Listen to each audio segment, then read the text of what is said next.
Salam. Apa kabar Bapak Ibu Saudara? Sehat semua? Puji Tuhan. Kita bersyukur dalam ibadah kenaikan Tuhan kita Yesus Kristus hari ini. Meskipun kita masih secara online, kita masih diizinkan Tuhan untuk mendengar firman Tuhan. Karena ini mari saya ajak Bapak Ibu Saudara untuk berdoa guna menyambut firman Tuhan hari ini. Mari kita berdoa. Terima kasih Bapa yang baik, Bapa di surga, Bapa yang kami sembah di dalam nama Yesus Tuhan dan Juru Selamat kami. Kami bersyukur di ibadah kenaikan Tuhan Yesus, kami masih diizinkan untuk menikmati, mendengar kebenaran firman-Mu. Tuhan berbicara kepada kami hari ini, apa yang mau Tuhan sampaikan, sampaikanlah kepada kami. Kami siap mendengarnya dan belajar taat melakukannya. Pakai hamba-Mu, urapi hamba-Mu untuk setia mengatakan yang ingin Tuhan katakan kepada kami hari ini. Dalam nama Tuhan Yesus Kristus kami bersyukur menyambut firman-Mu. Haleluya. Amin. Bapak Ibu Saudara, tahun ini dalam ibadah kenaikan Tuhan kita Yesus Kristus, firman Tuhan kita ambil dalam kitab Lukas pasal 24. Lukas pasal 24 ayat 50 sampai ayat 53. Lukas 24 ayat 50 sampai 53, saya bacakan demikian firman Tuhan. Lalu Yesus membawa mereka keluar kota sampai dekat Betania. Di situ ia mengangkat tangannya dan memberkati mereka. Dan ketika ia sedang memberkati mereka, ia berpisah dari mereka dan terangkat ke surga. Mereka sujud menyembah kepadanya, lalu mereka pulang ke Yerusalem dengan sangat bersukacita. Mereka senantiasa berada di dalam bait Allah dan memuliakan Allah. Amin. Bapak Ibu Saudara, dalam peristiwa kenaikan Tuhan Yesus ke surga, ini adalah peristiwa faktual. Ini peristiwa nyata, ini sungguh-sungguh terjadi. Karena pengangkatan atau kenaikan Yesus ke surga itu banyak saksinya. Minimal ada 11 orang saksi, yakni para murid. Itu minimal. Ya, makanya ini bukan cerita isapan jempol belaka, ini bukan dongeng, ini bukan cerita pengantar tidur, tapi ini benar-benar faktual. Kebangkitan Tuhan Yesus 40 hari yang lalu diperingati dan menjadi sesuatu yang fenomenal. Dan hari ini kenaikan Tuhan Yesus juga sesuatu faktual yang sangat fenomenal dan menjadi momentum tersendiri bagi kita orang-orang percaya. Bapak Ibu Saudara, yang menarik adalah ketika Yesus naik ke surga, ketika Yesus terangkat ke surga, Yesus membawa para muridnya ke sebuah tempat di dekat Betania. Lalu Tuhan Yesus memberkati para murid. Dan ketika Tuhan Yesus memberkati para murid, atau sambil memberkati para murid, Tuhan Yesus naik ke surga. Tuhan Yesus terangkat ke surga. Oleh karena itu, kalau boleh saya sebut bahwa Yesus terangkat ke surga meninggalkan berkat bagi kita. Yesus naik ke surga meninggalkan berkat bagi kita. Mungkin pada waktu kematian Tuhan Yesus, para murid sedang kebingungan dan ketakutan karena mereka kehilangan sosok yang bisa mengayomi, mereka kehilangan guru yang menjadi teladan dalam hidup mereka. Kemudian pada waktu Yesus bangkit, ada satu kekuatan tersendiri bagi para murid. Lalu dalam peristiwa kenaikan Tuhan Yesus mungkin sedang berpesan kepada para murid supaya para murid jangan takut, supaya para murid jangan gelisah, supaya para murid tidak merasa sendirian. Makanya Tuhan Yesus sambil memberkati mereka dan kemudian Yesus terangkat ke surga. Yesus naik ke surga meninggalkan berkat bagi kita. Karena itu Bapak Ibu Saudara, pertanyaannya adalah apa ciri-ciri orang yang hidupnya diberkati Tuhan? Orang yang hidupnya diberkati Tuhan Dalam Lukas pasal 24 ayat 50 sampai 53 memiliki ciri. Yang pertama adalah menyembah Tuhan. Firman Tuhan berkata demikian, saya ulangi mulai ayat yang ke-50. Lalu Yesus membawa mereka keluar kota sampai dekat Betania. Di situ ia mengangkat tangannya dan memberkati mereka.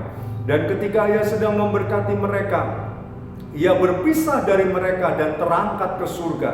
Mereka sujud menyembah kepadanya. Lalu mereka pulang ke Yerusalem dengan sangat bersukacita. Mereka senantiasa berada di dalam bait Allah dan memuliakan Allah. Ciri-ciri orang Kristen yang hidupnya diberkati Tuhan adalah menyembah Tuhan.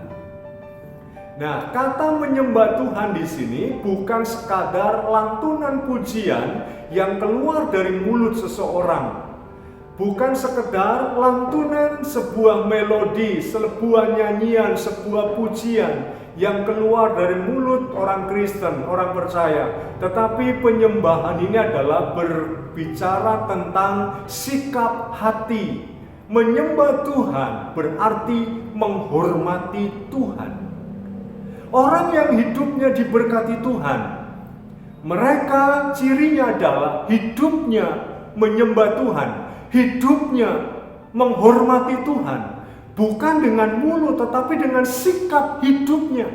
Segala sesuatu yang dilakukannya adalah dalam rangka menyembah Tuhan. Ketika dia beraktivitas, dia pun beraktivitas dalam kerangka penyembahan kepada Tuhan. Jadi penyembahan kepada Tuhan bukan hanya dibatasi oleh ruang dan waktu, bukan hanya pada saat di gereja atau pada saat persekutuan, pada saat ibadah raya hari Minggu, tetapi penyembahan kepada Tuhan itu adalah setiap detik, setiap menit, setiap jam, setiap hari. Sikap hati kita, semua perilaku dan tindakan kita mestinya mencerminkan bahwa kita sedang menyembah Tuhan, bahwa kita sedang menghormati Tuhan. Orang yang merasa diberkati Tuhan tetapi tidak menyembah Tuhan, dia tidak masuk kategori orang yang diberkati Tuhan. Karena orang yang diberkati Tuhan cirinya adalah, tandanya adalah hidupnya penuh penyembahan kepada Tuhan. Hatinya, perbuatannya, pembicaranya, perkataannya, pikirannya, semuanya, sikap hidupnya menunjukkan bahwa dia adalah seorang yang menyembah Tuhan. Karena itu Bapak Ibu Saudara, Tuhan mau memberkati saya dan saudara. Dan kalau saya dan saudara diberkati Tuhan, bukan sekadar berkat materi yang kita terima, bukan sekadar berkat harta yang kita terima, tapi ada berkat besar yang Tuhan berikan kepada kita, yakni berkat rohani, hidup kekal selama-lamanya kelak kalau kita pulang ke rumah Bapa di surga. Dan pada saat kenaikan Tuhan Yesus, Yesus memberkati kita, bukan sekadar berkat jasmani yang diberikan, tapi ada berkat rohani yang disediakan bagi kita. Maka saya dan saudara adalah orang-orang yang diberkati Tuhan, dan mestinya saudara dan saya harus mencerminkan itu kepada orang lain, kepada dunia, sebagai orang yang diberkati Tuhan dengan hidup saya dan saudara menyembah Tuhan, menghormati Tuhan, bukan menyakiti dia, bukan hidup semau sendiri, bukan perkataannya perkataan yang kotor, bukan pikiran-pikiran yang kotor, bukan perbuatan-perbuatan yang berdosa, tetapi yang sungguh-sungguh menghormati Tuhan. Itu ciri yang pertama, orang yang diberkati Tuhan. Ciri yang kedua adalah penuh sukacita. Bapak Ibu Saudara, saya bacakan kembali ayat 52 bagian B, dikatakan di sini, lalu mereka pulang ke Yerusalem dengan sangat bersukacita. Saya ulangi sekali lagi bahwa Yesus terangkat ke surga, Yesus naik ke surga.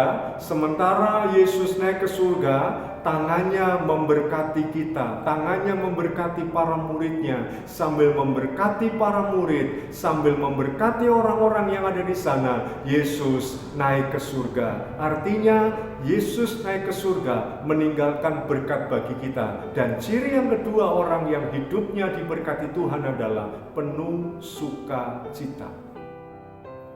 Penuh sukacita. Hidupnya penuh sukacita. Penuh sukacita ini bukan ditentukan oleh enak atau tidak enak situasinya, tetapi ini meluap dari hati sebagai ungkapan rasa syukur kepada Tuhan, karena dia mendapatkan Tuhan, dia menerima berkat yang luar biasa yang tidak diperoleh dari dunia, yang tidak akan pernah didapatkan dari manapun kecuali hanya didapatkan di dalam Yesus, dan mereka penuh dengan sukacita. Nah, Bapak Ibu Saudara, kalau saya dan saudara orang yang hidupnya diberkati Tuhan, pasti penuh sukacita. Penderitaan yang kita alami tidak akan bisa menghilangkan sukacita kita. Persoalan yang kita hadapi tidak akan pernah bisa melenyapkan sukacita yang ada pada kita. Karena sukacita yang ada pada kita adalah sukacita yang besar. Maka dari itu ciri orang Kristen yang hidupnya diberkati adalah penuh sukacita. Mari, kayak apapun kondisi Bapak Ibu Saudara, sesulit apapun yang saudara hadapi hari ini, jangan lupa untuk tetap bersukacita. Tetap bersukacita. Firman Tuhan berkata, Paulus pernah menulis, bersukacitalah senantiasa. Tuhan mau kita tetap bersukacita, bukan karena uang kita sedang banyak. Tuhan ingin kita bersukacita, bukan karena kita lagi sehat. Tuhan mau kita bersukacita, bukan karena pekerjaan kita lancar, usaha kita lancar, keluarga kita baik-baik saja, mendukung kita, dan sebagainya. Tapi Tuhan mau, meskipun semuanya serba tidak memungkinkan, sukacita itu mesti harus tetap ada di dalam kita, karena kita orang yang diberkati Tuhan. Nabi Habakuk pernah berkata kurang lebih demikian, sekalipun pohon ara tidak berbunga, pohon zaitun tidak berbuah, kambing domba lari dari kurungan dan sebagainya, tapi hatiku beria-ria di dalam Tuhan. Artinya sukacita kita jangan ditentukan oleh kondisi sekitar kita. Sukacita kita meluap dari hati kita sebagai ungkapan syukur kita kepada Tuhan, karena Tuhan naik ke surga, Yesus naik ke surga, meninggalkan berkat bagi saya dan saudara. Yang ketiga, ciri orang Kristen yang hidupnya diberkati adalah yang selalu rindu di bait Allah atau setia beribadah. Karena bait Allah adalah pusat pelaksanaan ibadah, pusat bagi bangsa Israel waktu itu beribadah kepada Tuhan. Dan Bapak Ibu Saudara, kalau kita bicara bait Allah dalam perjanjian baru, memang bicara soal hati kita, bicara soal tubuh kita. Artinya kita punya kerinduan untuk selalu setia beribadah, memuliakan Tuhan. Selalu punya kerinduan untuk memiliki keintiman dengan Tuhan. Selalu setia ingin beribadah. Meskipun keadaannya kayak gini, tidak akan pernah menghalangi kerinduan kita untuk beribadah kepada Tuhan. Meskipun di rumah, esensi ibadah kita tetap sama seperti kita ibadah ada di gereja. Meskipun kita ibadah dari rumah, tidak mengurangi esensinya ketika kita kayak ibadah di gereja. Karena orang yang hidupnya diberkati adalah kerinduan hatinya selalu berada di bait Allah, setia beribadah, memuliakan Tuhan. Karenanya jangan jadi halangan bagi saya dan saudara. Karena tidak bisa kumpul di gereja, maka kita tidak beribadah. Mari kita terus beribadah, menyembah Tuhan. Karenanya metode yang dipakai kita Bapak Ibu Saudara adalah metode dari rumah masing-masing kita beribadah, dipimpin oleh kepala keluarga kita. Supaya saya merindukan setiap keluarga bisa berkumpul bersama-sama. Ada bapak, ada ibu, ada anak-anak beribadah bersama, memuji Tuhan bersama, mendengar firman Tuhan bersama, dan kita bersama-sama beribadah kepada Tuhan. Karena ini saat yang tepat di mana kita bisa berkumpul bersama keluarga, beribadah kepada Tuhan. Yuk, jangan kendur kita beribadah. Jangan kendur kita melayani Tuhan. Jangan kendur meskipun situasinya seperti ini. Karena Tuhan naik ke surga meninggalkan berkat bagi kita. Dan kita orang yang diberkati, ciri-cirinya adalah menyembah Tuhan, penuh sukacita, dan setia beribadah. Amin. Mari kita tunduk kepala, kita berdoa buat firman Tuhan, bersyukur untuk pemberitaan firman hari ini. Terima kasih Tuhan, bersyukur buat firman-Mu yang singkat sederhana, namun biarlah sungguh memberkati kami. Di hari kenaikan Tuhan Yesus Kristus, kami diberkati Tuhan. Karena Yesus naik ke surga, meninggalkan berkat bagi kami. Biarlah kami orang-orang yang sudah diberkati Tuhan, bukan secara materi, tetapi berkat rohani. Dan kami menunjukkannya bahwa kami orang yang menyembah Tuhan, menghormati Tuhan, orang yang penuh sukacita, dan sukacita kami tidak ditentukan oleh situasi. Dan kami orang yang punya kerinduan setia beribadah kepadamu. Terima kasih Tuhan, hamba-Mu sudah berhenti berbicara, namun Roh Kudus terus mengingatkan kami akan firman-Mu ini. Terpujilah Tuhan selamanya.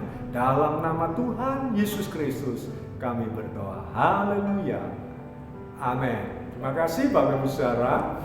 Sebelum saya serahkan kembali kepada para kepala keluarga, saya dan atas nama keluarga, atas nama Gembala Jemaat GPB Eklesia Pati, mengucapkan selamat memperingati kenaikan Tuhan Yesus ke surga tahun 2020. Tetap semangat karena Tuhan naik ke surga, meninggalkan berkat bagi saya dan saudara.